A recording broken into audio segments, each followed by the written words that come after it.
All right. Clap one on three. One, two, three. What's up, everybody? Welcome to another episode of True Crime and Cocktails. We're so glad that you're here. As always, I am your host, Lauren Ash, and as always, I am joined by my co-hostess with the mostess, Christy Oxborrow. How you feeling? I'm doing great. Fantastic. Jazzed. I mean, I'm like not over the moon, but I'll leave it at great. I said jazzed. I'm walking it back. I'm like, I'm not extra excited. I'm doing fine. Oh, I really took a step down. It's fine. Listen, it feels like we have something to unpack there. Just throwing it out. But before we do, I've got to address something. I got to address the elephant in the room. Sure. For those who are watching on YouTube, you're looking at me and you're going, something's not right, but I can't put my finger on it. Mm. Well, the answer is my beautiful white cans are gone. Where are my headphones? Well, let me walk you through a little story. I have had this podcast microphone since the very, very beginning, since pre-True Crime and Cocktails, I believe. I've had this Yeah. mic for a very long time. And for some reason, the little hole where I plug in headphones is loose inside. Hmm.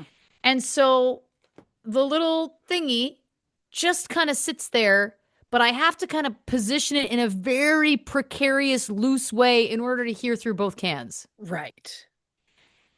It stopped working. I think I may have talked about this on our last call episode over on Patreon, but like it stopped working. So like literally this was just falling out. So I don't know what's happening in there, but here's what happened. So I thought, Hmm. well, before I toss the mic and get a new mic, maybe I should, I don't know, try a new cord first.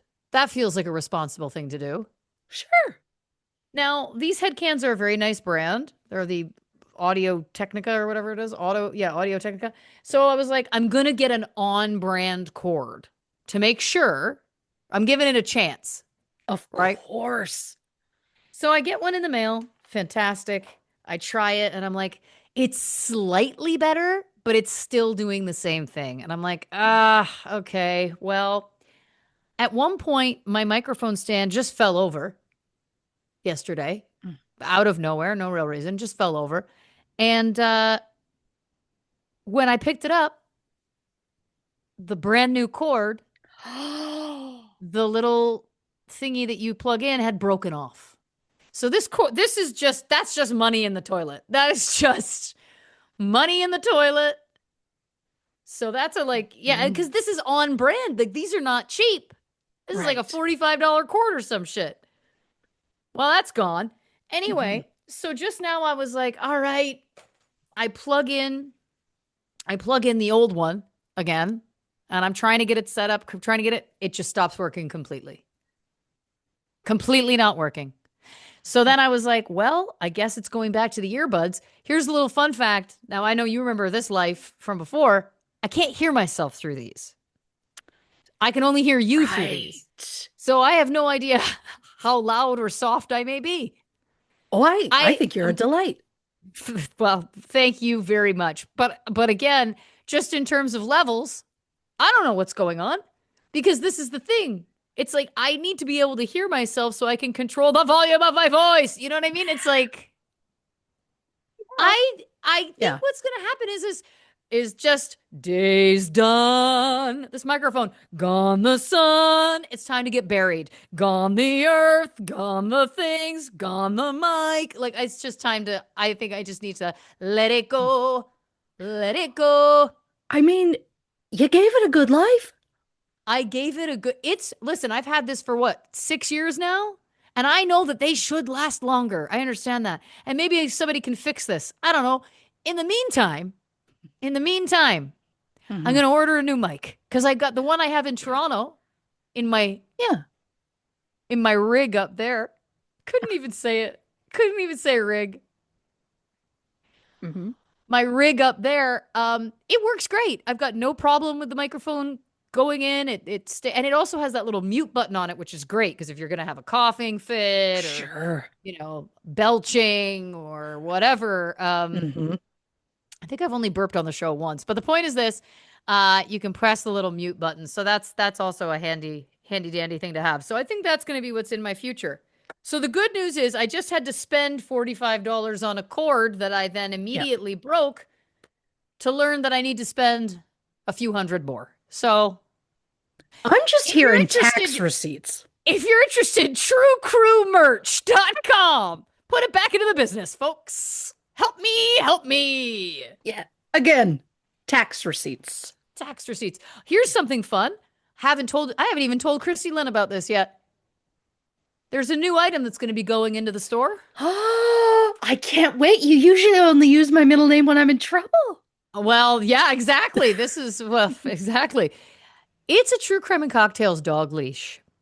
Oh, of And course it it is. is cute. On one side, it's the True Crime and Cocktails logo. On the other Mhm. side, it's our little cartoon faces. I just got it in the mail. It looks cute. I got to make one adjustment before I put it up for sale, but I'll get those up before this episode hits. This isn't me shamelessly trying to ask you to give me money, but at the same time, um, spare a nickel. Help me pay for my podcast equipment I've broken. You know. I I'm also mean, financing my own music tour, and I gotta tell you something. That's a boing. It's a mm, Anyway, I'm fine. Everything's great. I'm just saying there's a new product, and if you're interested, there's never any pressure. Obviously, we're just glad that you're of here. course. Of Um, but course. yeah, that's the gong, the clown turn gong show going on over here. Of course. And I'm watching my little voice. I'm watching it, and sometimes it's barely showing up because I can't tell. I don't know what the volume of my voice is. Because also I've got these in here. So it's like when someone's on the phone and they're talking too loudly in public, you know? Oh, pretty much Anyway, everybody that talks on the phone in public. yeah. Who talks on the phone at all? It's wild. Yeah, It's wild. Like my stomach does turn when I hear a phone ring. it's weird. Yeah. And then sometimes the idea of having to like call to place an order for something. Yeah. I've chosen a different restaurant just so I can avoid having to call them. You think I haven't? The best thing that's ever come into my life is a little thing called Postmates and Uber Eats. Oh, sure. You can get anything you want. The other day, I had a friend over. We were out in the pool, and my speaker, my little portable speaker, broke. You know what I did? I postmated one from Home Depot. It was at my house in 15 minutes. Hey now. Yeah. I didn't even consider that. Now, is it a good speaker? No. Was my other one better sound quality? Yes. Was it only 15 bones? Yes. I mean, 15 bones and poor quality is better than silence. That was what my, all jokes aside, that was literally what I was like. It's just for outside by the pool. You can't really hear it well anyway. It's just more to have, Ambiance. ambiance. Yes. I sound drunk. I'm dead sober. Just know that. You're you're doing great. I'm hanging on. Much like you at the beginning of this episode. I'm jazzed. I'm not that jazzed. I'm fine. So let's go back to that. I Oh, said we'd get back there. What's up, oh, bud? oh no. It's just a case of like I was like, I have to get notes done today. And so I was like, as soon as they go to school, shower, then notes. And I immediate was like just into notes and then went, oh shit, I have to do laundry. So I've been kind of back and forth, setting a timer on my phone because the buzzer on my dryer is going. Um, if the buzzer wants to go, fine, just let the dryer work. I can handle a buzzerless. I can figure it out. Usually, I just forget. But I set an alarm like I would go down, switch the laundry, come up, put an alarm on my phone, put the phone down, notes. And so I've been doing that all day. And then as soon as I finished, I had to work on something else, which I'll show you in the next episode that we record. But that got done with just enough time for kids to come home. And then all of a sudden I was like, okay, I'm starting in like an hour. And I'm like, shit, the children need food. So then I had to like rally and figure out what are they doing. My husband's out of town for work. So I'm like, oh, okay, contact him and be like, on your way home, you're going to need to make a stop and feed our family. And I'm like, me? Oh, I'm probably getting nugs after this. Who That's knows? beautiful. So then I'll be jazzed. I'm jazzed for nugs most of the time. Yeah. Oh, I mean, the amount of times that I'm like, "Hey, babe, like you feeling nugs?" And he's like, "Ah, we just had them." And I'm like, "Just, it was like days ago." And I'm Yeah. like, I just don't think there's a day I would say no to nugs. The day you say no to nugs is the day I 5150 you. Yeah. That's going to be the day that Yeah. I call the police and I'm like, something's wrong.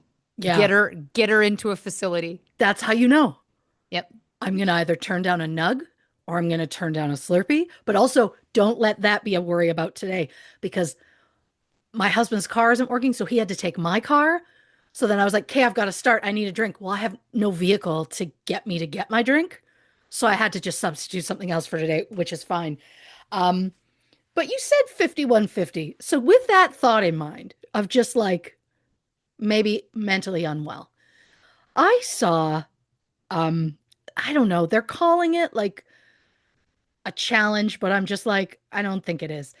But it on TikTok, which I only know because it showed on the top. I don't because I don't have TikTok, but it showed me it was a TikTok and it was somebody that was like, Google your name with the word plush after. And I was like, that sounds fun.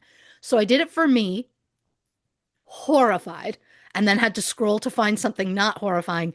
So I've got a horrifying and then okay for me, and then the same for you because the first hit for both of Beautiful. us is I don't know who buys these, but no judgment. You do you. So who would you like first? Well, let's start with you. Well, you Google Christy plush and you get this. It's called a cutie baseball. I think it's a baseball for sure. I don't hate it. Oh, I do. I definitely do. It's the Well, it just super long arms for me. yeah. I mean, it looks 80s. Like it looks like Oh, it's it's definitely listed as vintage yeah. in the ad, and it's too clown-like for me, I I think. understand. I understand. I guess I was expecting something more horrific. Oh, sure. Sure. Well, yours is coming. I had a Um, feeling. and then I was like, where's something nice? Well, apparently this is Christy the cat. Ah, she's gorgeous. She's adorable. Look at those little legs. And I'm like, I need to find her, obviously. She's really cute. And then I'm like, is this the only Christy the cat? Are there other outfits? Who knows? So, you know what? For you, I'm going to start with the nice one first. Apparently, this is a Gund Plushies Lauren Lafont. Ah, cute. Those little eyes are I killing love me. it. And don't worry, people, I will post these photos. Now, this comes from a website called the Roach Motel. Oh God. She's 8 inches tall, No. very chesty. What? Her name is Lauren. This is an attack. This is an attack. I used to have pink hair. It's the boobs for me. I think why is it a plush cockroach? What? I don't know. Why is it a What? plush punk cockroach with just massive tits? I don't know. Why are we sexualizing roaches? I Get out. don't And before know. somebody tells me like, "Oh, there's a kink about putting roaches on your ball sack or something." I don't want to know. No. No. I don't want to know. No. But I put it out Ick. to the people. Google your name and plush. See what you get.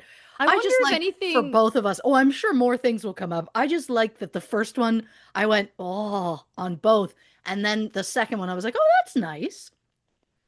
I was gonna say I wonder if because I'm in a different area, if something different comes up for me. No, it is the slutty roach. It's the first thing. Mhm. This is hell. Yeah, I don't love it. Like, look, we're not judging her lifestyle. We're just judging why it exists. Oh God, there's something that comes up under it called mommy long legs. It's a horror show. Oh, it's not getting any better. No, this is a fun challenge though. Whoever made it, I really like it a lot. I'm gonna just type in Christy the cat and see what happens because I really enjoyed. Oh my fucking God. There's a mermaid. So sorry, Oh, that's a cute. A mermaid. mermaid. I mean, it doesn't seem like they call it that, but they should. That's a missed opportunity. It doesn't say permaid. You just made that up? I just made that up because I Oh, can't stop with brilliant. a pun. Um, okay. What happens? What other? Yeah, it's just literally Christy the cat, mermaid, missed opportunity. There's Missed Allie opportunity. the elephant, Zoe the sheep, Oscar the bear, Nikki the pig, Henry the hedgehog, Andy the dragon, Fiona frog, Freddy koala. My God. But like, okay, so how many more Christies are there? I'm gonna search. It's the fact that it's also spelt the same that I'm really jazzed. Yeah. I mean, the cat is a win for sure. She's adorable. She's So so sweet. cute. I'm gonna need to find one of these. I Listen, don't know why, Christy, but cute cat. Lauren, slutty roach. I was gonna say something horribly inappropriate, but I won't.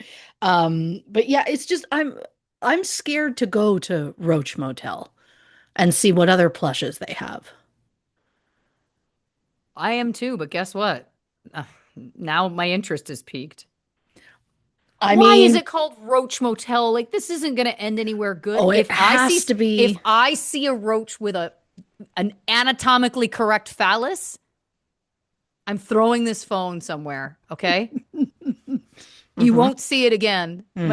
I'm not only going to be replacing a microphone, I'm going to be replacing a goddamn cell phone. Oh no. Okay. There's a lot of interesting characters here. There's somebody called Big Rocky who appears to be another cockroach. Okay. Very specific vibe. Very specific. Then there's a lot of clothing. Okay, there's You can like Lala. dress them separately? There's Lala. She looks much like Lauren, but she's a little bit more dressed. Sure. There's Lil Reggie, and Of course. also it's just with Okay. Ray. I mean, he's almost cute. Ray's up to no good. Yeah. Like that little, those eyes are like he's doing something he shouldn't. Nope. Rico.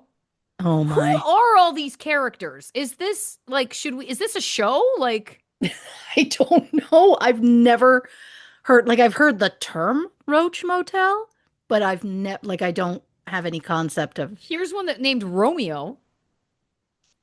oh, wow. Okay. Then there's two more, Roscoe and Rufus. This has got to be some sort of cartoon, don't you think? You would think so. I mean, there feels like who goes out of their way to Oh, make all these Roach characters? Motel, the Roach Motel TV.com. It's a, I mean, I mean, they've really gone all out on merch. huh. It's I mean, something called Man Child Media. Well, we're giving them some press here. we, we, we really have. That was really, that was really big of us. It really was. Anyway, I think that, oh, Kevin Hart. Is this Kevin Hart? I mean, he That would is be everywhere. amazing. It's the first cartoon on Kevin Hart's LOL network. Well, we have a connection to Kevin Hart, We as people know. do. So listen, maybe Lauren the slutty roach was meant to be. If she needs a voice. Yeah, the show appears to have come and gone, but maybe they'll Oh, do a sure. reboot. Maybe they'll do a reboot. And They listen, this should. reminds me, I was looking through t-shirts. I'm planning this music tour coming up in my band, and I'm looking at different fun t-shirts, fun slogans, etc. And I Of saw one, and course. now I'm gonna butcher it, but it was something I went back and forth on it because I was like, oh, there might be kids at the show. I shouldn't wear this, but it said something along the lines of, um, I don't mean to slut shame, but some of you could be a lot sluttier, which I thought was pretty funny. Amazing. Yeah. Oh, I love that. Yeah. I like the energy of it. I like the energy of it too, but then I was like, oh, if there's kids, like I don't need to be, you know, Oh, I I don't get need it. to I've push it. seen shirts that I'm like, I should not wear this in my home, like Right. in front of children. So yeah, I get that. I have a sweatshirt. It's a Blink 182 sweatshirt and it has a big skull hand and it's giving the finger. I love it. I love it, Yep. but I'm like, can't wear it on a flight. I don't want to I don't want to get into it, Of you know. course. I don't want to get into it with a with an upset parent or something. Sure. Yeah. That's very thoughtful. I think of others. You do. Yeah. I think that's beautiful. Well, thanks. I'm glad someone does. Oh, I'm sure many people do. Oh yeah, for sure. I also don't know if you noticed, but this episode that we're recording right now Uh-huh. comes out on Canada Day. Oh, Canada. Hmm. Now, this episode, I mean, I'll get into thoughts about it later, but um, I went into this thinking Winnipeg. Okay, so this is all based in Manitoba.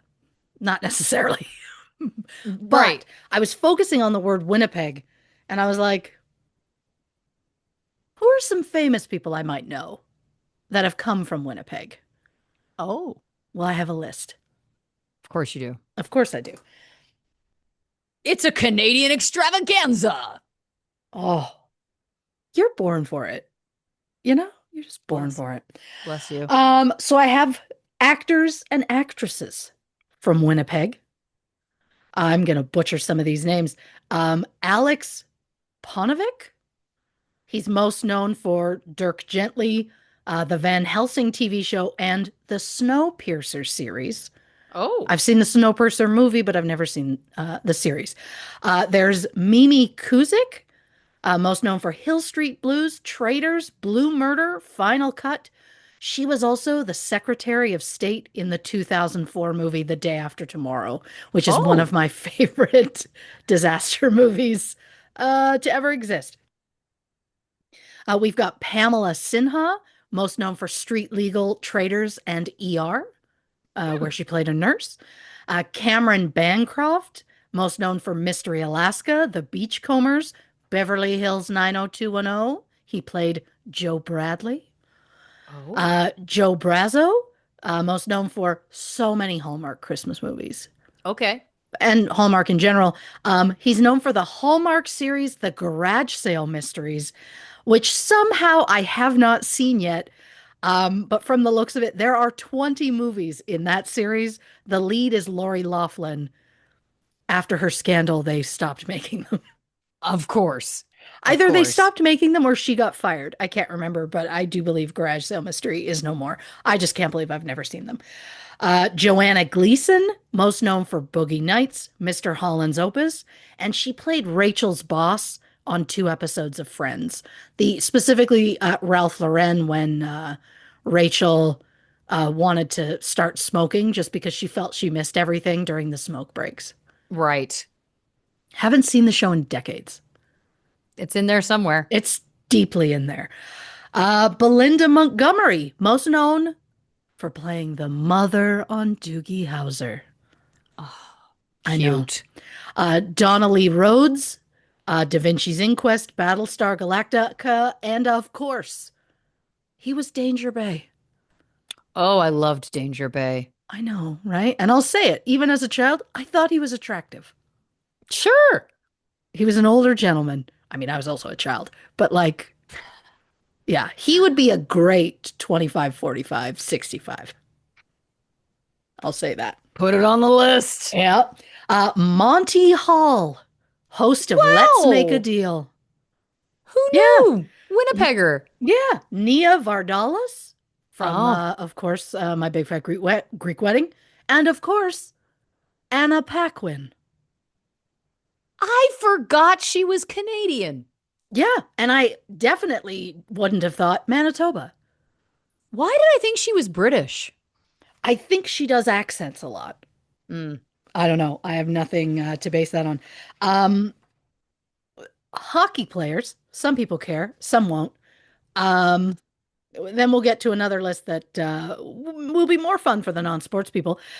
We've got, I believe it's Jonathan Taves. He played for Chicago recently, got traded to Winnipeg, and he's Jazz, hometown Hmm. team. So, of course, great. Mark Stone, who plays for Vegas, Max Domi, who plays for Toronto, Ryan Reeves, who also plays for Toronto, Seth Jarvis, who plays for Carolina, and Jim Johnson, who played for the Philadelphia Flyers from 1967 to 1972. I only know that because I'm deep in collecting the cards of all of the Flyers, and I'm getting there. I have at Amazing. least a third. I'm getting Wow. like I'm getting there. There's like 700 men. I'm getting there. And then finally, musicians from Now Winnipeg, we're talking. Chantal Kreviazuk. Kreviatzik. Yeah. Neil Young, Oh, Brent Fitz, aka bassist for friend of the podcast Took. yes. Biff Naked. There's an asterisk there. She was technically born in India, Yes. but the majority of her youth was spent in Winnipeg. So I'm Yes. counting it. I'm counting it. There will never be a list I won't want to put Biff Naked on it.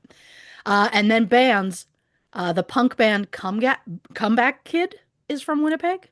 Okay. Harlequin. The Guess Who. Bachman Turner Overdrive, Yes. aka BTO. BTO.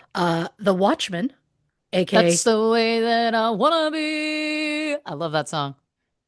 I think the only one I know is Boneyard Tree. You don't know.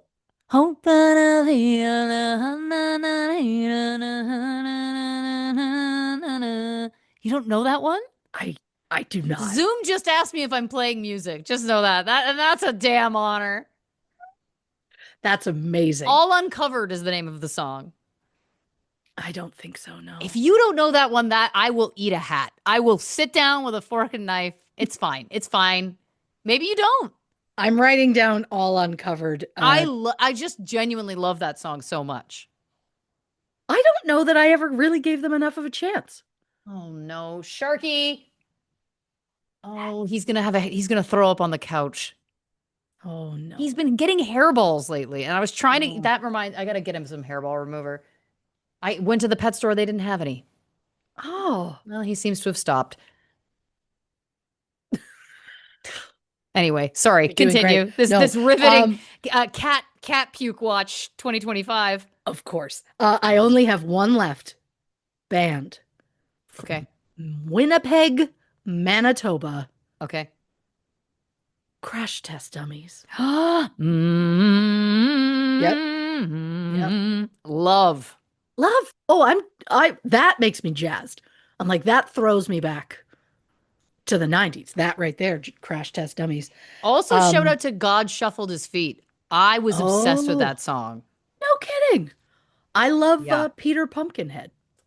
Oh, featured It's in hit major motion picture Dumb and Dumber. 100%. Oh, that soundtrack is so good.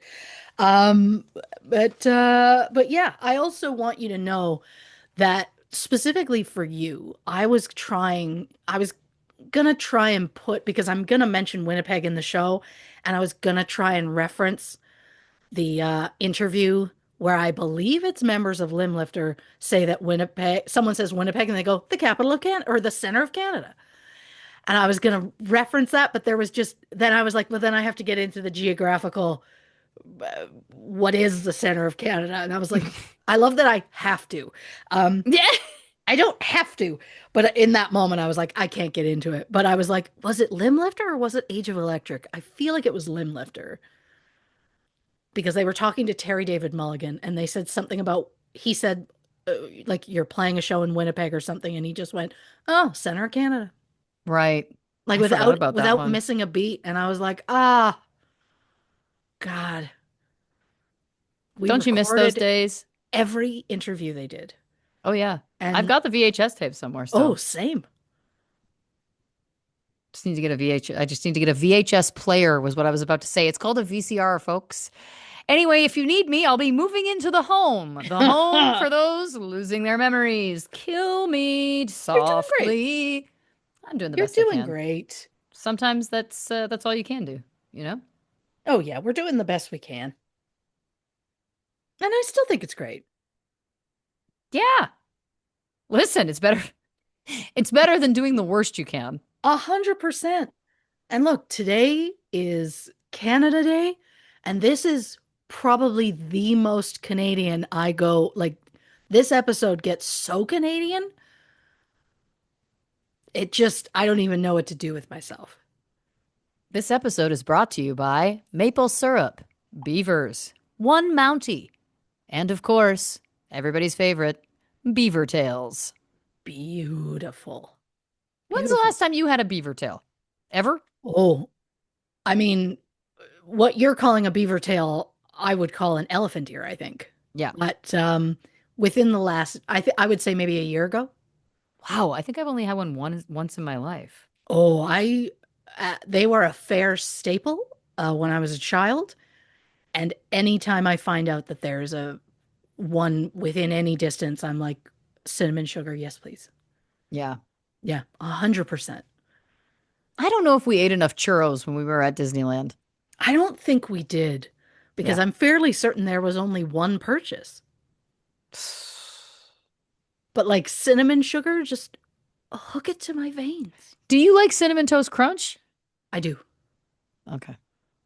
I do. Well, I should have known that. We did a cereal bracket over on We Patreon at some did. point, but We did, yes, but I don't remember what one I picked at the end.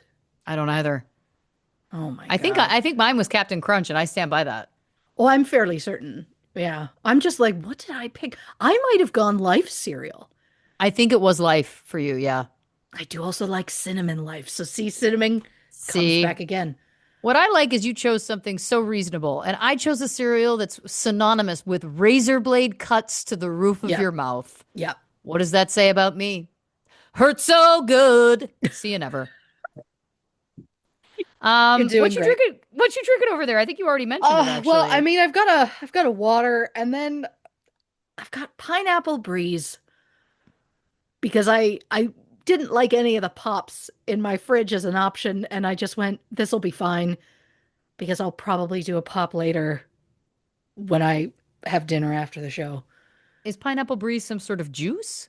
Yeah, it's basically pineapple juice, but Sunripe gets away with it's not straight pineapple.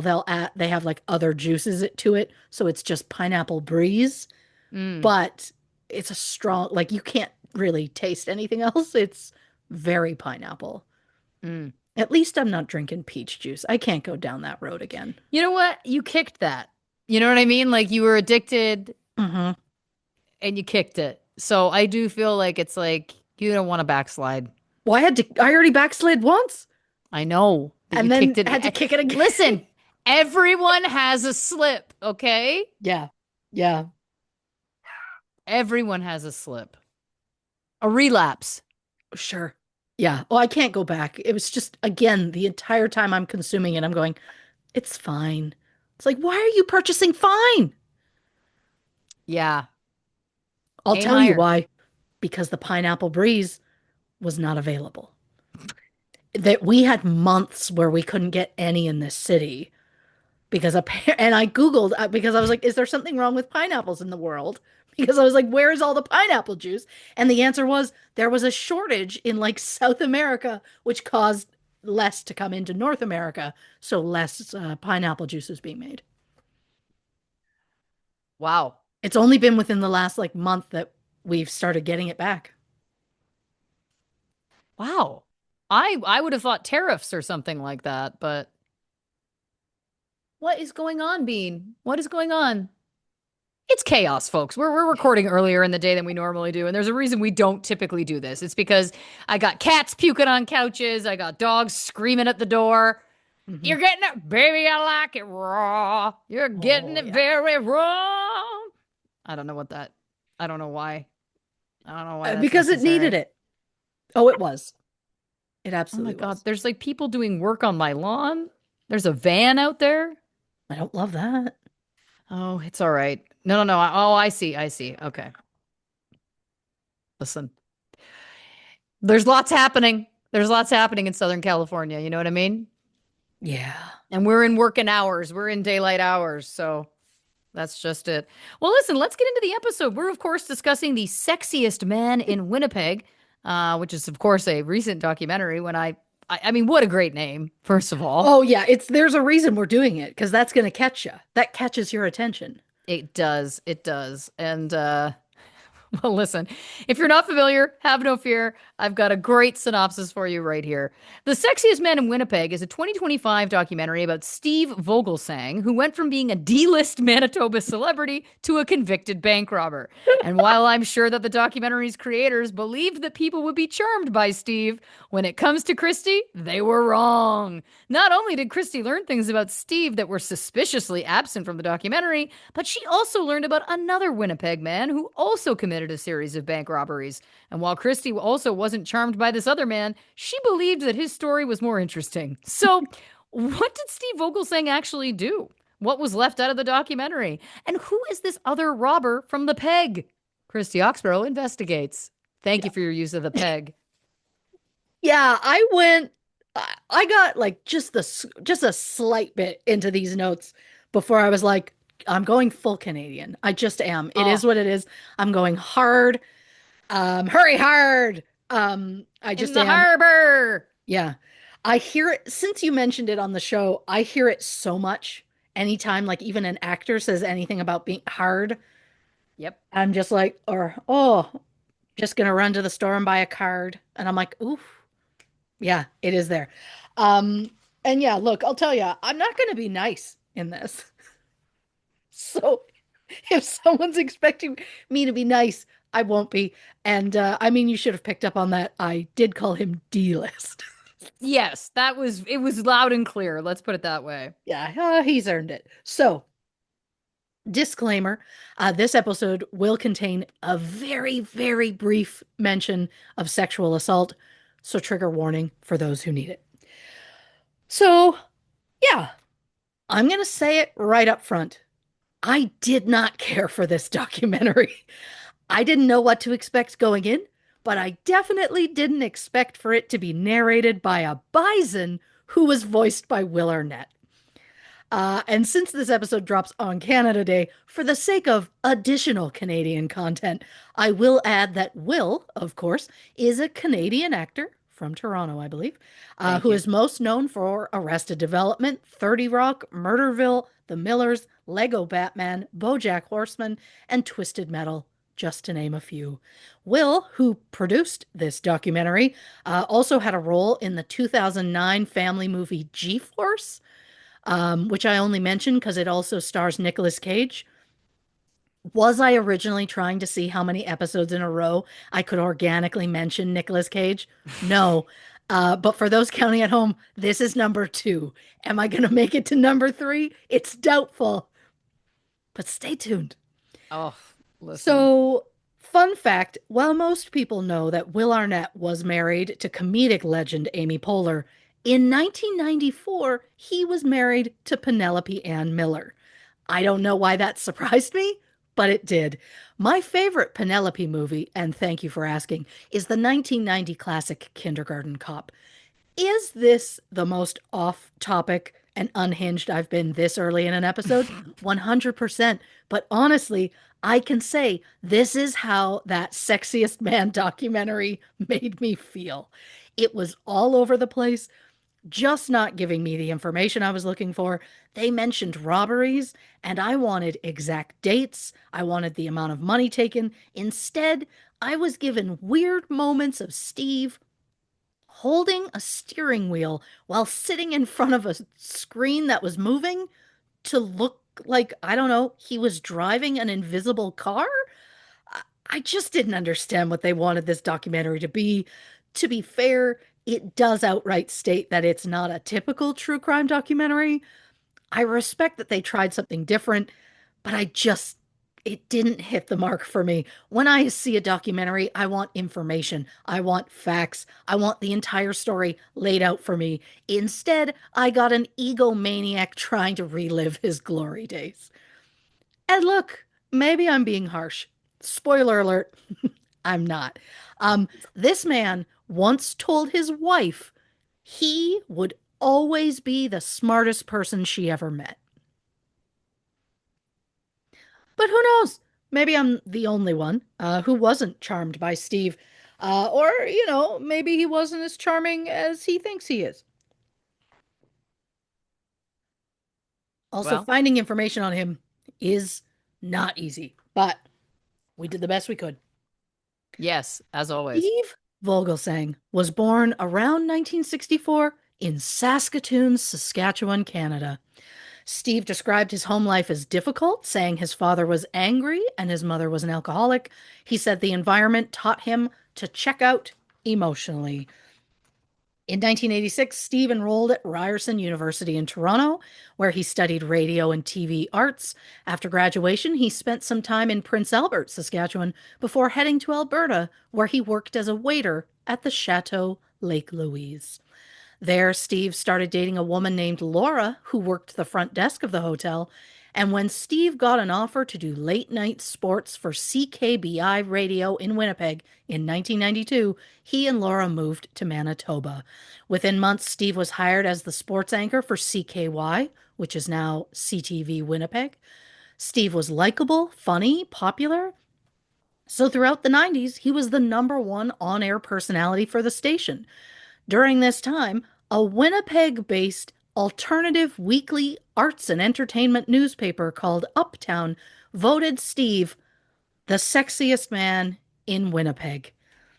And while I am not going to take the low road by bluntly stating my feelings on that particular vote, I will instead point out a few men who I think would be genuine contenders for the role of sexiest man in Winnipeg.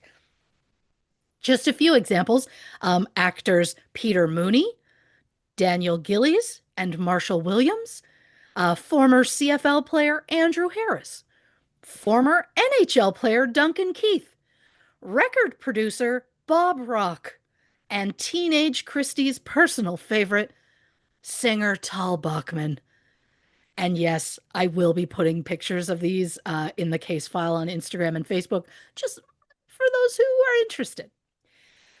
So, after a few years of sharing his antics on the air, a news director job came available, so Steve decided it was time for a change. He said that on air talent didn't last long.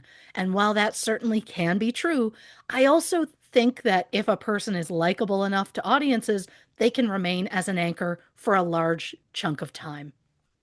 Case in point, Walter Cronkite spent 19 years with CBS. Peter Jennings spent 22 years at ABC. Katie Couric spent a combined 25 years hosting at various networks. Mary Hart spent 29 years at Entertainment Tonight. Deborah Norville, and I do believe this is a record, spent 30 years at Inside Edition. Dan Rather spent 44 years with CBS, and Tom Brokaw spent 55 years with NBC. And yes, I realize while I'm trying to make my point that TV actors or anchors can have lengthy careers, I only pointed out well known American anchors. While in Canada, there's Peter Mansbridge, who hosted The National for 29 years.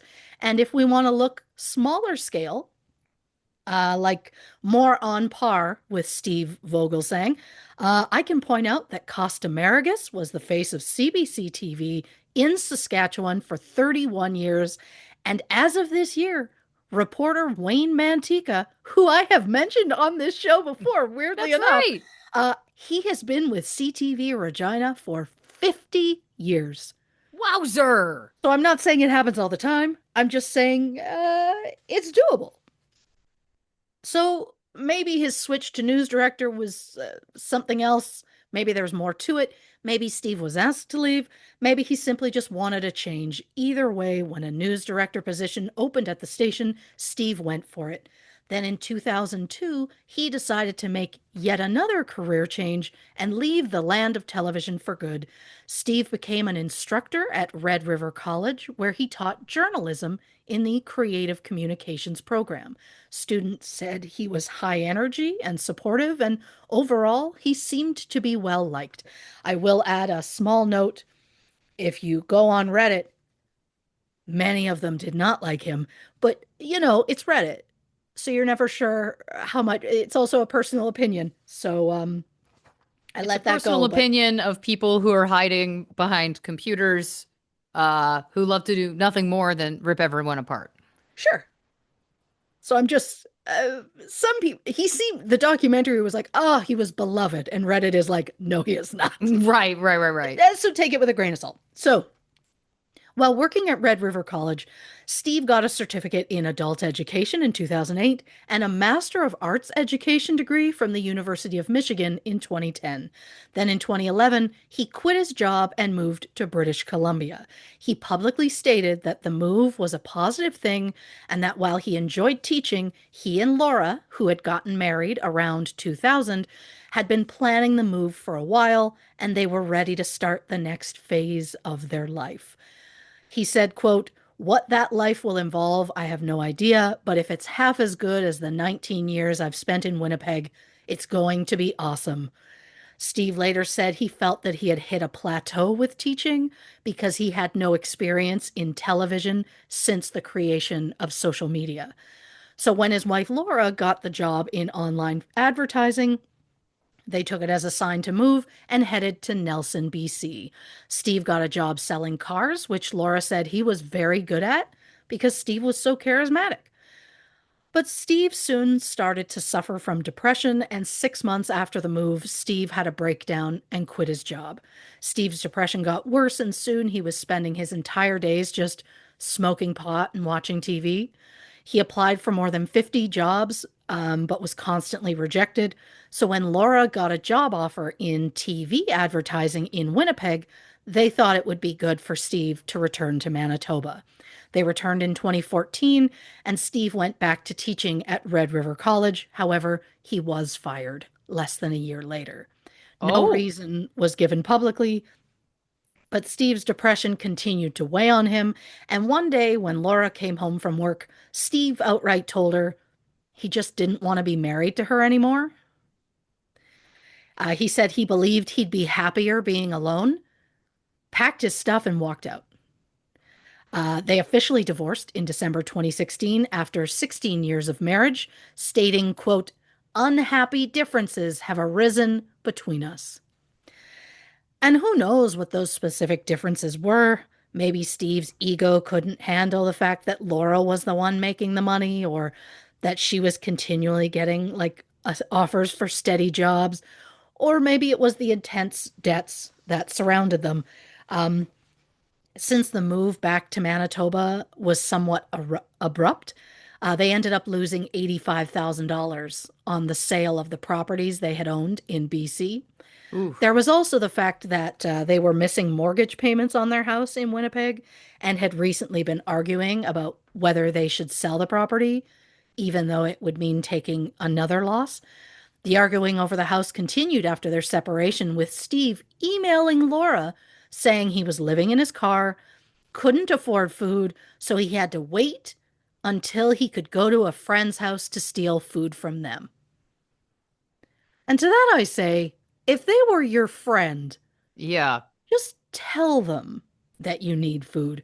I know that asking for help isn't easy, but isn't that better than stealing from your friend? Steve struggled to find work and was on disability for chronic depression twice in the span of 5 years. Without Laura's knowledge, Steve forged her signature on a mortgage renewal. And then in March 2017, the house went into foreclosure. When Laura discovered the truth, Steve admitted to the forgery and said he wasn't able to get any kind of mortgage since he didn't have a job. He then texted Laura, quote, "I am in this situation because I gave you everything and did not ask for spousal support." Real hero. Yeah. And since Steve had gone a long time without work and was dealing with large debts, he decided the only solution was to rob a bank. A bit of a leap there, but I guess anything can seem reasonable when a person is desperate. So on July 8th, 2017, Steve walked into a Royal Bank in Regina, Saskatchewan, about 10 minutes after they opened. He was crying. He had a bloody bandage on his hand, and he was wearing a baseball cap and a hoodie. So, I mean, not exactly an elaborate disguise. However, he did have a fake bomb strapped to his chest, complete with beeping sounds and various wires sticking out. Steve later said it was just tubes filled with window putty attached to his chest with a tensor bandage. The bank teller later stated she knew immediately that it wasn't real. Wow. Steve handed the bank teller a note that said someone had kidnapped his grandson and he needed $50,000 to get him back. Steve later said he believed that the sob story would tug at the teller's heartstrings enough that he'd be guaranteed the money. But the teller said she didn't have access to that kind of money, so she put a very small stack of bills on the counter. Steve told the teller to clear the building because they're all going to blow. When the teller still refused to put more money down, Steve just walked out with nothing. So he He put a didn't he didn't even take the small amount. He didn't was just even like, take the small amount. wow. Um, so he put a bandage on his hand to fake an injury. He constructed a fake bomb and claimed his grandchild, who does not exist, was taken hostage. But despite this half-assed attempt, he turned his nose down at a low sum of money. So was he really that desperate for money? Or is this all just some kind of game? Well, on July 31st, Steve walked into a TD Bank in Saskatoon, which is about 2.5 hours northwest of Regina. Yeah, I gave that distance in time instead of mileage because I've just decided to go full Canadian, and that is what it is. This time, Steve was wearing a hoodie, sweatpants, a fedora, sunglasses, and flip flops. He used a reusable tote bag with a gun like shape inside. When Steve pointed the shape at the teller did believe it was a real gun and handed Steve $375. As he fled the scene, Steve hid the money in an urn that contained his mother's ashes, believing that if he was pulled over, there's no way the police would look inside an urn. And to answer the question of why did he have his mother's ashes, I don't know. I just assume he'd recently picked them up and maybe hadn't taken them out of the car. I don't know. On October 13th, Steve returned to Regina and using that same fedora sunglasses disguise and fake gun in a tote bag, he walked into a Scotiabank demanding money. He walked out with $4,800. But this time, he was caught on surveillance cameras changing into a tan suit and tossing the bag and other clothing into a dumpster before Oh, driving off in a black truck. When police checked the dumpster, they found the clothing and a toy gun, which had wooden dowels taped to either side to make the gun appear bulkier. 5 days later, on October 18th, Steve used that same disguise and another fake gun to rob a CIBC in Regina.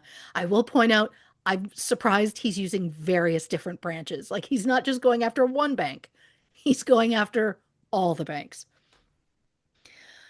So he goes after a CIBC in Regina. This time he walked out with $2,000. On a real roll, Steve headed to Medicine Hat, Alberta, which is about 4.5 hours west on the number one. On the 19th, he walked into a Royal Bank wearing a red and black flannel shirt, jeans, and a dirty green ball cap. He was described by witnesses as scruffy, and it was said he had a limp. He got away with an undisclosed amount of money. Police later found the clothes and the fake gun in a dumpster behind the bank. To be clear, the limp was not real. He thought it worked for the character. Kaiser Sose, I guess, Yeah. huh? Yeah. So the next day, Steve hit a Bank of Montreal, this time wearing a black hoodie, jeans, and a black hat. He walked out with $4,000. He just calmly walked in, handed them a note demanding money, and then walked out. He never carried a real weapon. Sometimes he held a glue gun in his pocket. Sometimes it was the nozzle of a hose. But except for the first teller who knew the bomb was fake, the rest of the tellers weren't aware that the guns weren't real. And they were seriously traumatized by the situation. Steve later said he never had any intention of getting violent, but of course, the tellers wouldn't have known that at the time.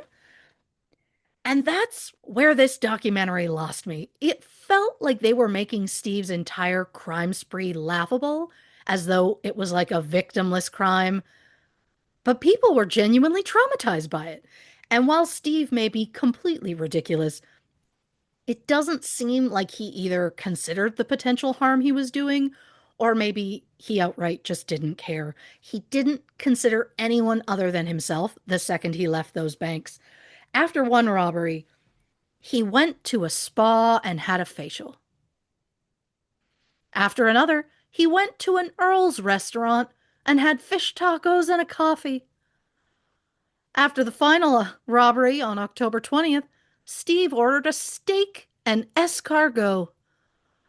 But unbeknownst to Steve, the police were onto him. They had his vehicle from a previous robbery, and when it was discovered in the parking lot of the Medicine Hat Lodge, Steve was quickly discovered staying in room 479. He was arrested on October 21st. Inside his room, police found the clothing used in the last robbery, as well as cash and a toy gun. In his truck, they found the tan suit that Steve had been seen changing into on security cameras after a previous robbery in Regina. In total, Steve robbed 6 banks, including 2 in Alberta and 4 in Saskatchewan. Since he took nothing at the first bank and got an undisclosed amount at another, we only know that at 4 banks, he took over just over $11,000. Steve was arrested and extradited to Saskatchewan to face charges for the first 4 robberies. In the end, he said he was relieved he got caught because he believed that this meant his struggles were over. Steve pleaded guilty to all 6 robberies. At his sentencing hearing for the Saskatchewan crimes, Steve's lawyer said the robberies came at the bottom of a 7-year downward spiral.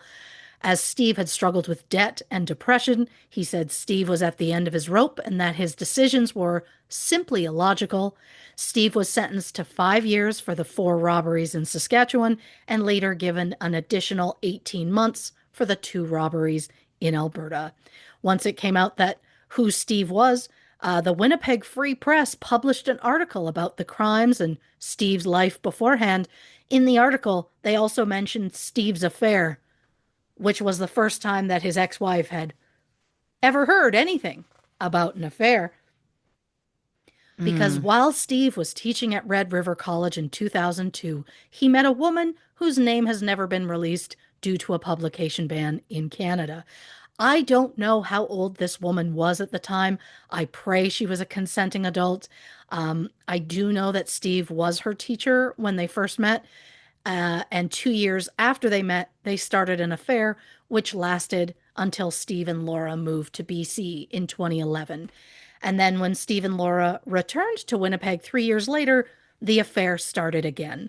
Steve and this woman officially broke up in August 2016, but Steve refused to let it go, so he harassed the woman.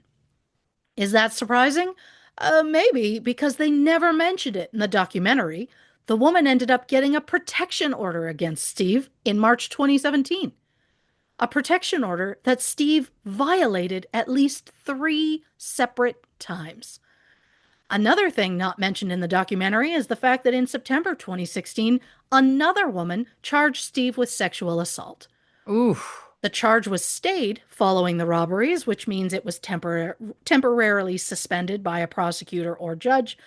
Basically, they put a pause on it, and as of this record, have never circled back. According to the National Pardon Center, the charges will remain on the suspect's record and can be reactivated within a year for certain crimes or at any time for felonies like murder. So as of now, I just assume the assault charge has just gone away due to time. Throughout Steve's time in prison, he got a series of prison tattoos. Now, he has a bison tattoo because he believes the bison is his spirit animal, which is why I assume the entire documentary was narrated by a bison. But I don't know when that tattoo happened. The ones he got in prison all appear to be quotes. There was a lot of time in that documentary where he just stood in front of a mirror shirtless just to give us all a view of those quotes. So I wrote the quotes down just to give you an idea. Um, Mistakes made through audacity are easily corrected with more audacity. It's not about strength, it's about will. Arnett. Yeah, thank you so much. This one, nice and short. Tell me I can't. It's like a Maybe, terrible motivational calendar. yeah. Tell me I can't for the guy who went against a protection order multiple times. Um, Action is the antidote to despair. And I think my personal favorite, why would you get that tattooed? Um, if you only have $1, get your shoes shined. No.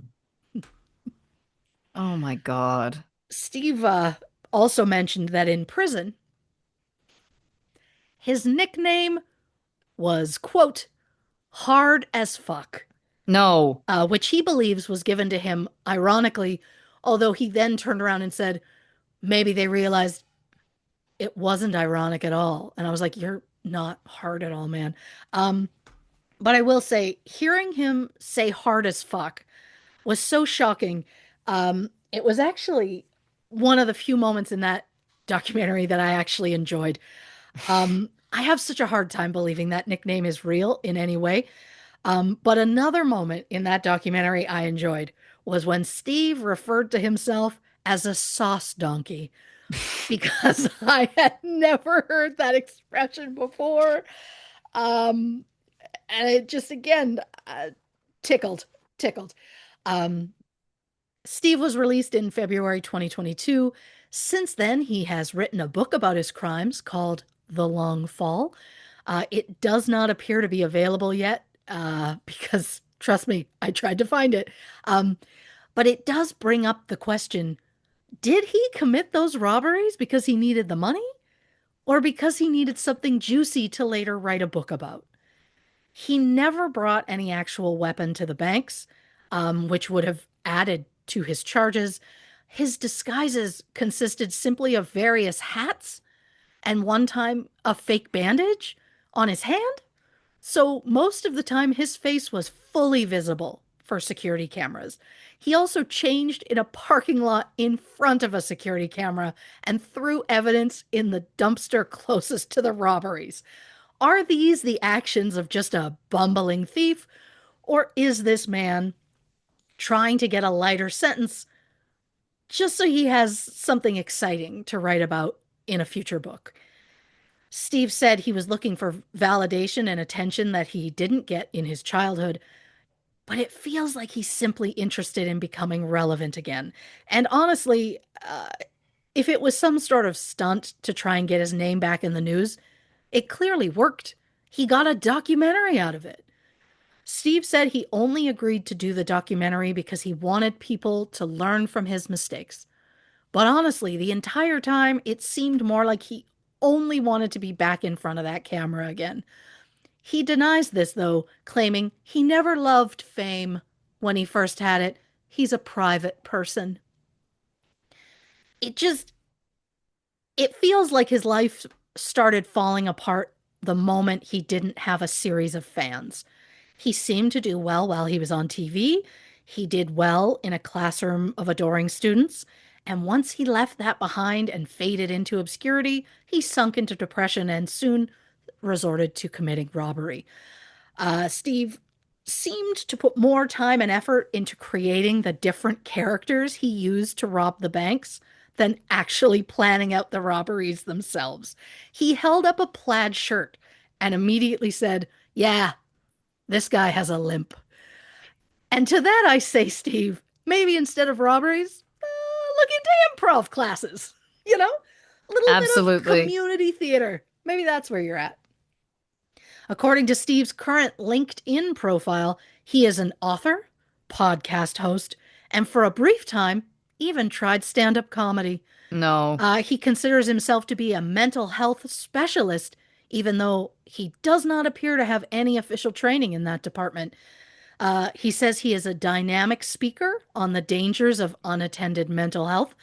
And then he also claims to be an expert on millennials, stating he has 25 plus years of experience hiring, managing, training, and understanding those under the age of 30.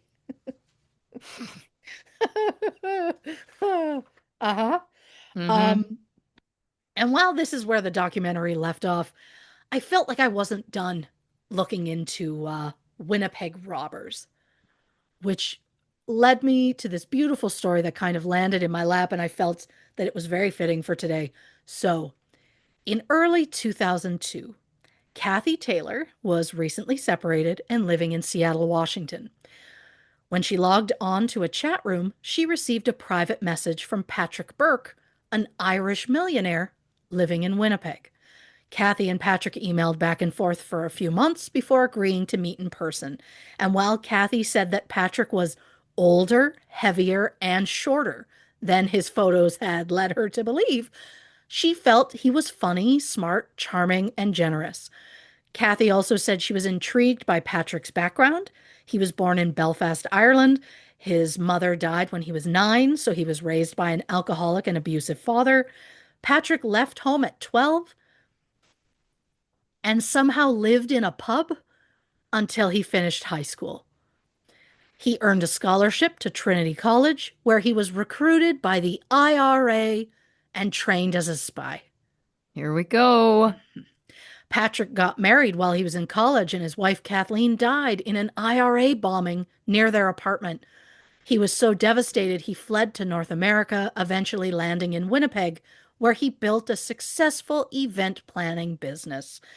And since event planning was a dream job of Kathy's, she and Patrick decided to start an event business together. Kathy invested thousands of dollars into the business and even quit her job as a dental nurse. Kathy and Patrick dated for 8 months. When he was in town, they would travel up and down the West Coast, scouting venues for their event business. During a business meeting, Kathy was looking for some documents when she opened a folder and found a passport. And while the passport had Patrick's photo, it had the name Klaus Berlichow. Patrick told Kathy that he had to be careful while traveling because of his work with the IRA. He said Klaus was just a friend who let Patrick use his name when he traveled. You know, for safety. Mm. In February 2003, Patrick didn't show up for a meeting. Kathy grew concerned when she couldn't get a hold of him and discovered that his cell phone had been disconnected. After a few days, Kathy feared the worst and started searching Winnipeg newspapers online when she discovered that Patrick had been arrested. And what's worse, Patrick wasn't really Patrick at all. And I want you to know every time I say Patrick, I hear, it's Patrick. He took out life insurance. Good for you, Good for son. you, son. Every time. Well done to that advertiser. Yep. Oh, Still in there. Couldn't tell you what I had for dinner last night, but I could certainly tell you. a commercial from 30 years ago. Yeah, 100%. I'm with you. Ah, so it turns out that Patrick Burke's real name was Klaus Berlichow. His father was from Russia. His mother was from Germany. The couple immigrated to Canada in 1953, where Klaus was born the following year. So the man masquerading as an Irishman had no connections to Ireland at all.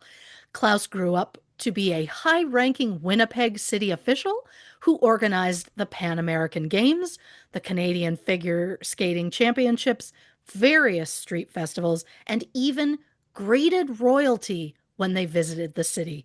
In July 2001, Klaus took a healthy severance package from the city and retired early. And when I say healthy, I'm talking $100,000. So he had money, just not the millions that he claimed he did. Basically, Patrick wasn't at all the man he claimed to be. He spoke with an Irish accent, but I don't believe he's ever been to Ireland. He claimed to be a self made millionaire, even though he wasn't a millionaire. He claimed to be going through a messy divorce, even though he and his wife of over 20 years were absolutely still married, and his wife had no idea about any divorce. They also had 2 children. So there's that. Wow. And if this all wasn't enough, Klaus was also a bank robber. In fact, between November 5th, 2002 and February 10th, 2003, Klaus was responsible for 1 robbery in Vancouver, 2 in Washington, and 8 robberies in Winnipeg. Before his identity was known publicly, the media dubbed him the Fat Bandit, Stop. which feels harsh, but at the same time, he was doing something illegal, so in that case, I'm okay with the name calling.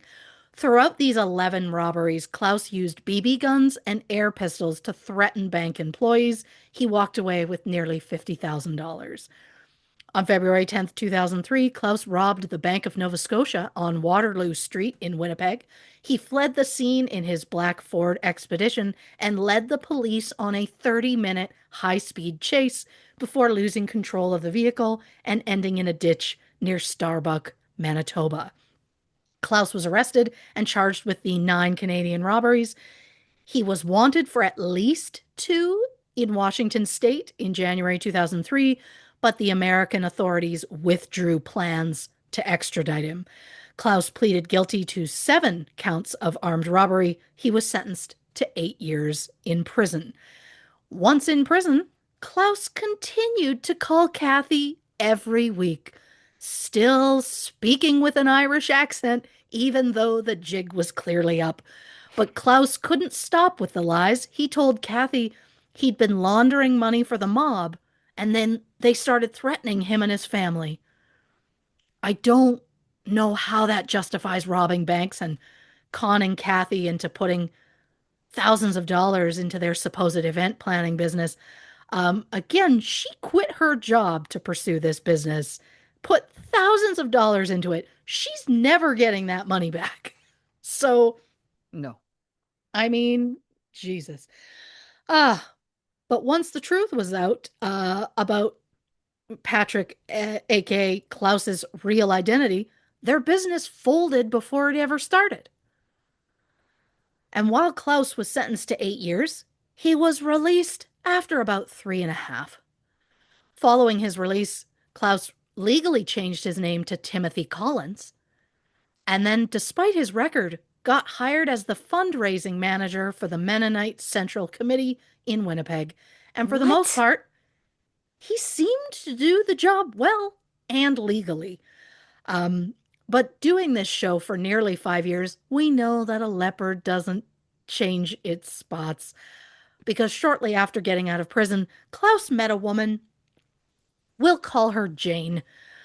In August 2007, Klaus and Jane meet on a popular networking site. I assume they mean Facebook, but maybe they were hip and used MySpace. Yeah, I just said MySpace was hip. Not an episode goes by without me unintentionally aging myself. So Klaus and Jane meet online, and the private messages turned into phone calls, and soon Klaus was paying for Jane to fly up to Canada to meet him in person. Why would he do that? Well, because she was in Kentucky, and his parole conditions prevented him from leaving the country. Jane said that Klaus flew her to Toronto, Ontario several times, as well as once to Halifax, Nova Scotia, and twice to Ottawa, Ontario. And I can't mention Ottawa without thinking of the Senators hockey team. I will not shout them out. They know why. But I will shout out dear listener Brooke, who is one of my hockey lifelines throughout the season.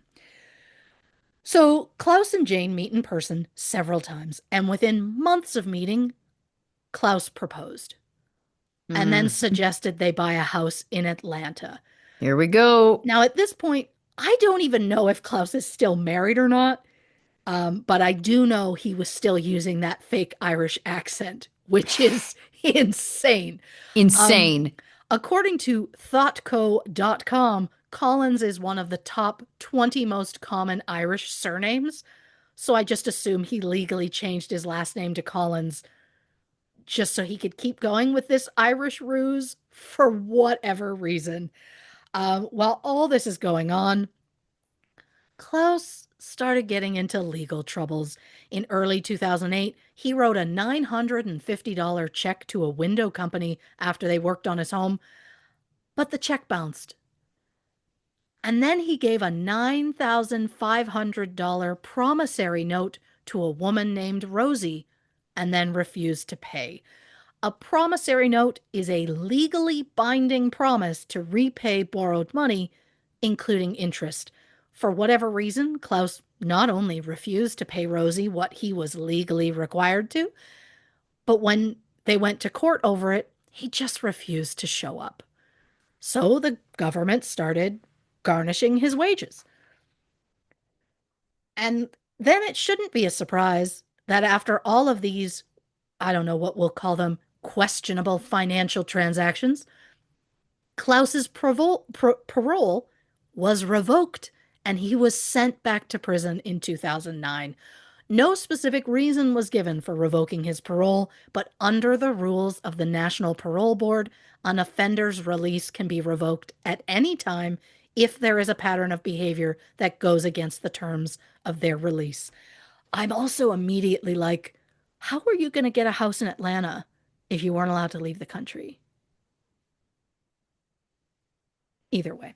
Yeah. So yeah, that I was thinking that same thing. I was like, there's right? some, yeah. I just am like, were you going to change your name again and hope nobody know? Did you have another fake passport? Who knows?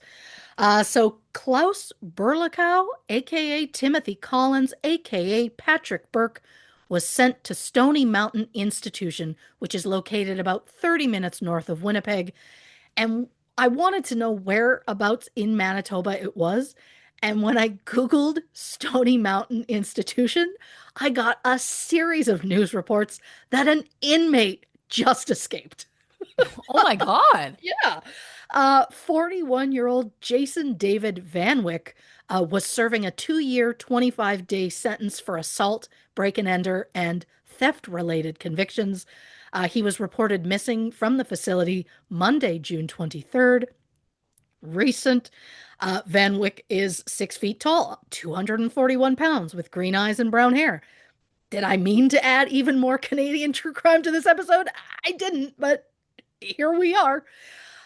Fun fact, Stony Mountain Institution was built in 1877 and was one of 5 federal prisons built in Canada in the 19th century.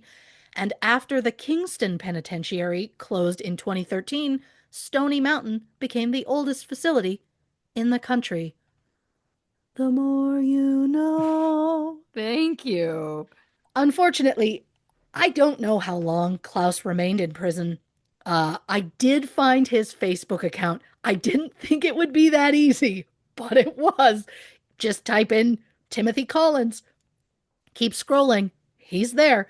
The I think the account, though, is locked down or just never used because he used it in December 2024, where it says he started a new job as a freelance writer and editor.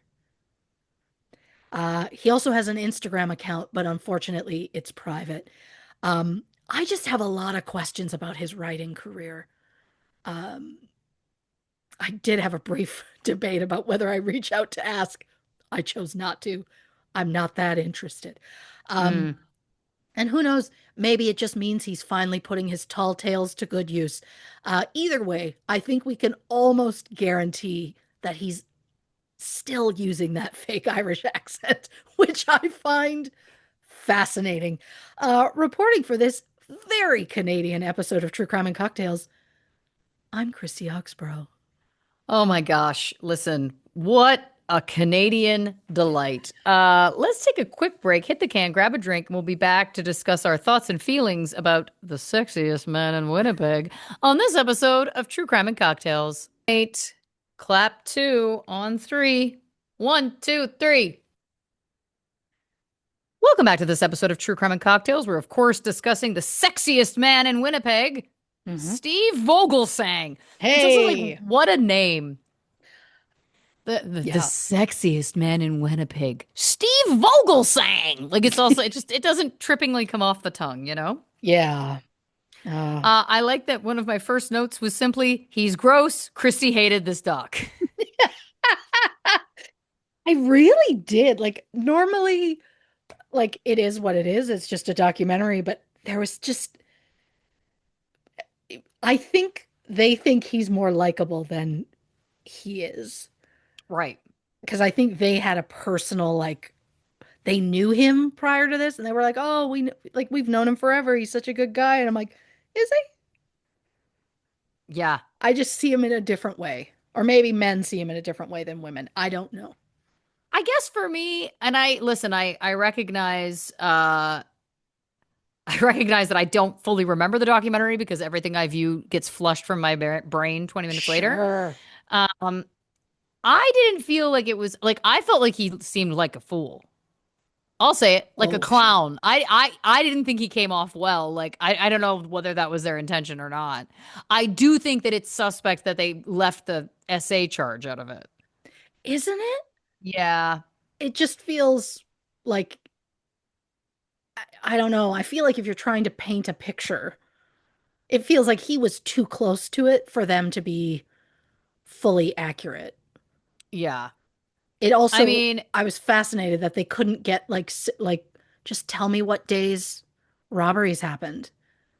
Tell me what year he was born. Like tell me anything. And they were just like, here he is driving his invisible car. And I'm like, what are we doing? yeah, And then it's having him do his own reenactments. well that was I feel like his idea. Oh, it had to be. Yeah. He was just so jazzed to get back there again. Local community theater, Steve. I Give it a think he'd try. really I think he'd thrive and blossom in that environment. Yes. Yeah. It's honestly where he should have gone, probably the moment they went to BC. Yeah. Or even prior. Yes.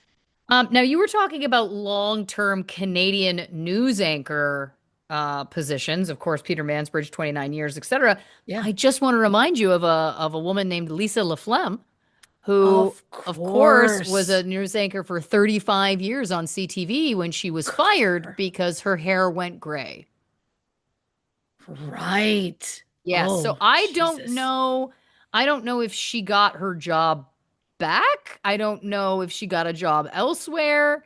But yes, she was blindsided, and she was basically told you're not allowed to come back. She was fired, and that was it. She wasn't allowed to have like a farewell episode after 35 years. So anyway, I just felt like that was important to mention because what a disaster. 100%. She deserves so much justice for that. Yeah, it was a wild move, I will say. Especially when, I mean, Peter Mansbridge has been gray from the start. Like, I'm Yeah, almost certain he came out gray. You know what I mean? Like, he's just always been gray hair, but it's okay for men to be gray. It's distinguished. exactly. That's the thing. Women go gray? Get in the closet, you hag. We never want to see you again. Thank you for Hag. Yeah. Under the bed, wherever you could shove a woman that you don't have to look at her old face. Fuck, I hate How men. sad. How sad. Yeah. Um, you know what's interesting is normally when I take notes, in fact, every time I've taken notes ever, I always put an asterisk, like a little star behind beside something that it's like, make sure you hit this. And Oh, I think sure. this is the first time I've never put an asterisk. And I don't know that that means that there's things I don't want to talk about, but I guess in the moment I wasn't feeling super moved. So I'm just going to have to go through all of them. You weren't jazzed. You were just fine. What I'm learning is there's a theme of this episode. Um, the fact that he forged his wife's signature to try and like get a new mortgage, Yeah. this is a mess of a human. And the fact that then it was like the only solution is to rob a bank. Like again, like this is Yeah. here's the solution, get a job. And I want to preface this by saying I'm not suggesting that people with depression that it's that easy to just get a job. I completely understand how debilitating depression can be and mental health is so important. So don't get me wrong. I am just simply saying, I feel like jumping to, I have to rob a bank to solve my problems makes me Mm. feel like either A, this person was desperately in need of additional mental health support, Sure. or B, this is somebody who is not making great decisions. So at worst, deeply in need of help. At best, poor judgment. Yeah. I mean, he said he applied for so many jobs and just kept getting turned down. And what I want to say is, what were you applying for? Were you applying for like literally anything? Or were you, and this may be reaching, applying for jobs to try and get something the same or better than your wife Right. because you couldn't handle that she had the better job than you? Right. Because I really got a feel of that, where it's like things started breaking down for them the moment she got a high paying job. Yes. And God, isn't that a tale as old as time? A charismatic yet depressed ex car salesman who couldn't deal with his wife's success. Yeah, Hmm. Huh. I know. Tale as old as time, song as old as rhyme. Fuck that guy. Uh, I'd you're watch welcome. that version of the movie. Absolutely. Hiding money in his mother's urn. I know what you were saying. Why did he have the urn with her? And I don't disagree. But I guess if he was living in his car, that was one of his few possessions that he kept at Oh, his sure. home on wheels. I have to assume. If he was keeping it somewhere else and he got it out of storage or out of a home to bring into the vehicle simply to transport the money, that's bad karma, man. That's something else. Yeah. That's something else. I just like the quote, fake gun in a tote bag. I feel like that's the name of a book or that's a song lyric, fake gun Yeah. in a tote bag. I really liked that. I mean, good for him for thinking of the environment and using a reusable tote. Absolutely. Absolutely. That's something. I guess for me, you you mentioned that it was $11,000 total that he got. Yeah. I mean, there was an undisclosed amount, so I don't know how much that was, but I don't believe it was going to be a lot. Right. Well, he was doing, I think I was, around 2 to 4 grand per bank. So we're talking, probably max 15K. Sure. Just feels like a lot of work for, and listen, 15K is nothing to sneeze at. Don't get me wrong. I'm not suggesting, but I'm like, it's a lot of high risk activity Yeah. for a payout that feels low to me. Um, Especially when because one was so low he didn't take it. that was also wild. Now I understand that this was Canada, and I don't know whether he feared that he would be shot and killed like somebody committing Mm, that same crime in the United States, for example. sure. But he did have a fake gun. Yes, it was a glue gun or a hose nozzle. Again, both incredible details. Um, but to me, first of all, I'll preface this by saying obviously I'm never committing one of these crimes. Full Of stop. course. If I felt for some reason I was desperate enough to, it's going to have to be a way bigger payout for me to risk my life. Like Yeah. pretending you have a gun can get you killed. Like, Yeah. again, more so in the US, but you know what I'm saying? I don't know. It just felt low to me. Like, I feel like, I don't know. The fact that he said he was relieved he got caught, I mean, that's clearly why he was being sloppy. Like, nobody changes their clothes and puts them in a dumpster that's close enough to a camera. Like, yeah, he wanted to get caught. To his point, he felt relief that it was like over, right? And to your point, Yeah. perhaps an investment in his future because it gave him something to write about. Um, Pleading guilty to all 6 robberies, the fact that it was like at this point in the timeline that his separated wife finds out he had an affair, that's a slap in the face. When you've already Yeah. broken up and then years into the breakup or however long it was, but it wasn't like that was found out and that caused the breakup. The fact that the breakup happened, Yeah. crazy. Crazy. And it wasn't Um like small, like they the affair was like 7 years and then they yeah, got back together for another like 2 years. it's wild. I do think it's interesting the documentary did not bring up the protective order, which he violated many times, or the sexual assault charge. Now we know that that was stayed and all of the above, but that, doesn't mean that it didn't happen. It wasn't like the charges were dropped, right? It was like it just kind of Right. faded away, which is also so sad to me. I feel like that shouldn't be allowed. I feel like if there's, you know what I mean? Yes. 100%. Um, the motivational quote tattoos.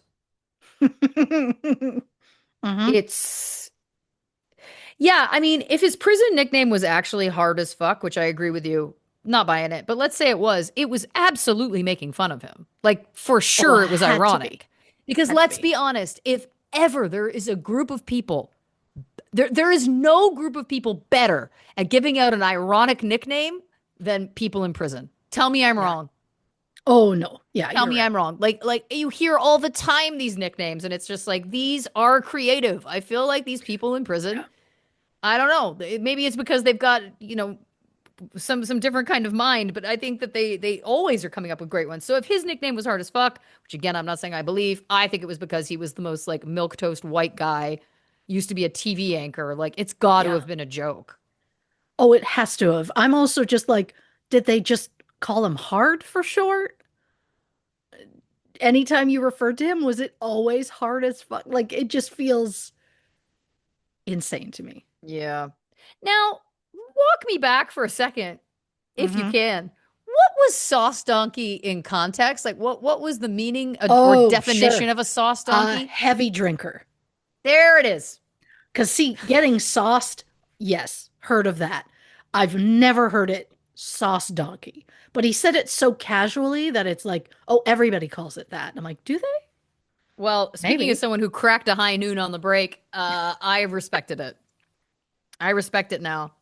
Was he doing this for money or attention or both? I think we all know the answer there. I feel like ultimately both. That, to me, I feel like it was like someone who desperately wanted attention and desperately also wanted money. Um, I like that his disguises, as you pointed out, were just hats, just a Yeah. series of hats. Yeah. Um, you mentioned something about he said that it was like, well, he was chasing the validation that he didn't get from childhood, right? Hmm. I pulled up, I saw this meme the other day, and I just pulled it up to read it here because it also reminds me of our last episode where the butcher baker, where I want to remind you, I just called this man a loser over and over again because I, first of Yeah. all, just believe it so deeply, but also Of because he kept course. bringing up how it was like no one wanted to date me in high school. So, of course, I had to murder and rape multiple women. Yeah. And I just think that's absolutely absurd. But I saw this quote on this meme. I'll read it now because I feel like it connects. It says, girls will suffer unearthly tragedies and still run errands the same day with a smile on their face. But if a man's parents divorce when he's 12, he will unleash his wrath on the world for the rest of his life. And I think that is so accurate, especially speaking in the true crime space where we hear these stories. We've talked about it before, where it's like a man was bullied by one woman one time in high school and then killed 75 women in a fit of rage Yeah. over the course of whatever time. Meanwhile, it's like women will carry the burden of horrific, again, if we look at statistics in terms of domestic violence, in terms of sexual assault, all these things, it's like so many women carry these, and we're not going around murdering, strings of men to try and Correct. get retribution, which also, by the way, is why I think all of us look at Aileen Wuornos and go, maybe she had a few good ideas. I'm kidding, but also, you know what I'm saying? I also love that it's like one of the most prolific female serial killers because, as we know, there's very few, and it was basically just doing the thing um, that so many men have done. But I will also point out she was horrifically abused. It wasn't like there was like one negative incident where someone like called her a name. No, this woman had Sure. been pushed to this. Anyway, that was a fun little side tangent there for you Yeah. Well, if about you how. want a side tangent, I saw a video the other day where this man was like, if your son is ever standing in the rain holding an umbrella, take it out of his hands and break it in front of him. Men don't use umbrellas. He was serious. He was like, we stand in the rain. You don't, you're not allowed. You're not like, you just have to. He's like, that's the way I was raised. That's a real man. I'm like, okay, Yeah. okay. Well, that's how you get the nickname hard as fuck, I guess. Thank you so much. Yeah. But Umbrella breaker. Yeah. ridiculous. Insane. Stupid. Anytime you tell me someone was trained as a spy, I automatically go, this person's a liar. Yeah. The Because if you're details of trained this, as a spy, you don't say it out loud. no, no. The fact that this Patrick Burke character, the fake Irish millionaire, Hmm. There's so many layers to this that are incredible to me. Again, 11 robberies. The fact that he got the nickname the Fat Bandit. Now, here's the other thing I'll say. He used BB guns and air pistols, and he got 50,000 a total. So I know he did more robberies, but you know what I'm saying? All I'm saying is you're right. If Vogel sang there and upped his game and brought a real weapon into the conversation, maybe he could have walked with some real bank. But I think to your point, that was not his actual intention. Oh, Um, no. the fact that this Yahoo, this Patrick Timothy, whatever you want to call him, Klaus Yahoo, the fact that he kept his fake accent going, Yeah. kudos. That's a method actor if I've ever seen one. What a nightmare human. That's crazy. I should have also Um, said to him, also look into improv classes. You might meet a friend. yeah, exactly. That's the thing. Yeah, if improv can keep men from committing crimes, that we're doing a public service. Maybe it has been all these years. I don't know. Maybe Oh I have been my God. inadvertently helping less crimes happen by being a part of that community. Oh, that's beautiful. Final thing, you brought up Stony Mountain Institution in Manitoba.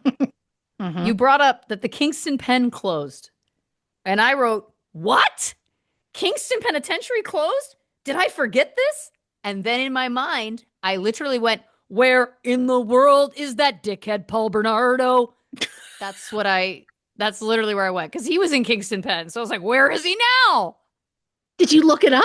Of course. Of course. Of Still course I secure? did. Yes, Okay. absolutely. Where is it? He's in a medium security institution in Quebec, La Mm, Macaza. I mean, it's surprising to me that he's been downgraded to medium security. Um, but he has been denied parole 3 times, that's nice. obviously. I don't think that'll ever change. I mean, he's such a prolific serial killer and rapist. I don't think he'll get out. I would be very surprised. I mean, yeah, I'm shocked she's out there living her best life. Oh, Carla Homolka, yeah, she's been Yeah. out for years. Yeah, yeah, Oh, yeah. yeah. But That I I don't. will never not be surprised that she's just out doing her own thing. Yeah. Well, again, she played it very well. Um, Now I will say that okay, I'm seeing now that he was transferred it was 2023 to a medium security institution after 28 years. Wow. Um, and I guess people were pissed that because Kingston Penn was maximum security, obviously. Oh, sure. Uh, Thank you for obviously as though he I've been was there and no, right. I like obviously. Like, of Obviously. course. Well, I just meant because he was there, so it was like, Sure. But this is saying that he was there until 2013. Kingston Penn closed in 2013. How did I not remember this or know this? This is wild. He was transferred to Millhaven Institution. 2022, he applied for a transfer to the Bath Institution, which was medium security. Um, his failure to so this is interesting. I love that I've just tapped into something here without knowing. So in 2022, he wanted to get out of being in maximum security, move down to medium security, right? Sure. Um, it was determined that he remained a maximum security offender. His failure to integrate within the inmate population and the ongoing measures that were required to manage his safety were decisive factors. As a result, it was felt that the Bath institution was not an appropriate option. The transfer was not supported. So that was Hmm. June 2022. Then July 2022, it says he worked with the senior management team and the security intelligence department at Millhaven Institution to develop a plan for institutional integration. So he's always been kept away from general population because they were, of Right. course, certain he would get murdered. I like that he's like, no, put me out there. Huh. Interesting. Um, so they fully integrated him. This is fascinating. So then he applied to go to La Mascaza Institution, a medium security facility in Quebec. It was deemed to be compatible with him at that point. This is wild. So November 2022, February 2023, March 2023, he was approved of the transfer. He was transferred in May 2023. Wow, victims were informed via telephone twice on the same day that the transfer took place. Victims were also sent a letter notifying them of the transfer. How triggering. How triggering. Yeah. 28 years or however many years into this sentence, it's like, hey, remember this guy that murdered your loved one? We're giving him an easier time now. No one wants that call. No. I'm actually Gross. shocked they call. Yeah. Anyway, so yeah, I guess people are pissed, but I mean, hopefully he won't get out. How old is he at this point? 50s? 60s? Great question. I'm not sure. I feel like he would have to be. Well, how much older was he than us? How I'm- old is Paul Bernardo now? It wouldn't be a True Crime and Cocktails episode if I wasn't asking serious. He's 60. Wow. Yeah. But see, even old man, make him stay. Yeah. Oh, yeah. So he was denied parole last in November 2024, and he Okay. was denied twice before that. I don't know if there's a maximum amount of times you can apply or not, but Hmm. probably not. You probably always can, but no. Anyway.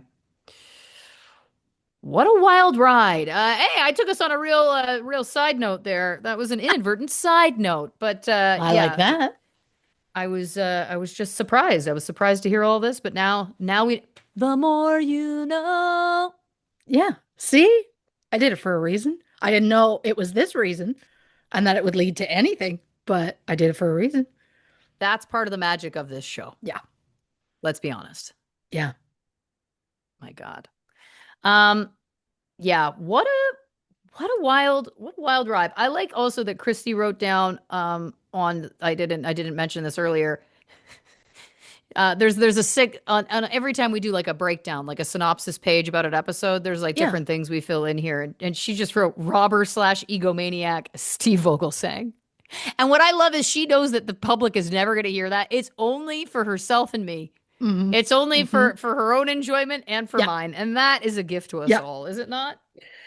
Yeah, look, I think I made my feelings on him pretty clear.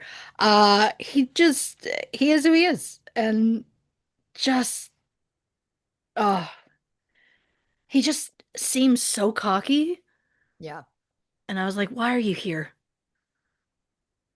I ask myself that a lot throughout that documentary. I was like, why am I here? It was also like 90 minutes. Yeah. That was not 90 minutes worth of material. So Wowzer. I've said She's what I've going said. for it, folks. The I've gloves are said off. She's like, I what do I've this said. for a living. And guess what? It's not up to snuff. It was it could have been shorter. Again, they also didn't give the very specific information. Again, Listen, I get it. I recently had a bite of cake and I was like, this is not Lauren Ash quality cake. Now that I've tasted cake for a living on a television show for two oh, seasons or two sections, yeah, I get it. You oh, 10,000 hours. 10 for me 10,000 cakes, for you 10,000 documentaries. Experts, oh, straight up. that's so crushing that dessert has been ruined for you. It hasn't been ruined for me. It's just made me a snob. I respect And I that. stand by it. Listen, Yes. prior to that job, could I eat fondant and enjoy it? Yes. Now I'm like, get it out of my line of sight. Couldn't be happier. You and me both. And we couldn't be happier that you've been with us for this wild ride, dear listeners. So thank you so much for joining us on this episode of the show. If you haven't already, give us a follow on the socials on Instagram, Facebook, YouTube, at True Crime and Cocktails, on Twitter, at Not Detectives. If you'd like just some bonus content, go over to patreon.com/True Crime and Cocktails to learn more about our subscription-based service over there. And of course, the only place for official True Crime and Cocktails merch is, of course, truecrewmerch.com. So check that out if you're interested. Look for those dog leashes. They're adorable. Christy, do you want to tell the people about next week's episode? On the next True Crime and Cocktails, Brenda Schaefer. Don't know anything about this case. Cannot wait to learn about it from my best gal. Do you want to say goodnight to the people?